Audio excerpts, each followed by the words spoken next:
చంద్రబాబు నాయుడు చెప్తున్నాడు కదా 1,65,000 కోట్లు, ఇంకా నేను కూడా ఇంకో 10,000 ఎక్స్ట్రా యాడ్ చేసి 1,75,000 నేను చెప్పొచ్చు. చెప్పడం చాలా ఈజీ.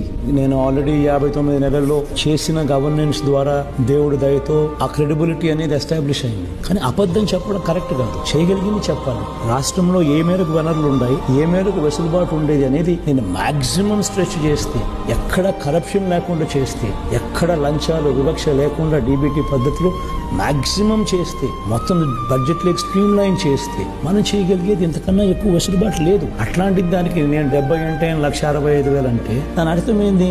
ఆయన నేను మోసం చేయబోతున్నాను అని క్లియర్ కట్గా అనౌన్స్ చేస్తా ఉన్నాడు. ఇంత దారుణంగా నేను మోసం చేయబోతున్నాను అని చెప్పి అనౌన్స్ చేస్తూ దాన్ని బుల్డోజ్ చేస్తూ తన అబద్ధాలు తన మోసాలతో ఈ దత్తపుత్రులు వీళ్ళంతా బుల్డోజ్ చేస్తూ చెప్పడమే ఒక ఆశ్చర్యం. అబద్ధం అని తెలుసు, మోసం అని తెలుసు, జరగదని తెలుసు. 70,000 ఎక్కడ, 1,65,000 కోట్లు ఎక్కడ?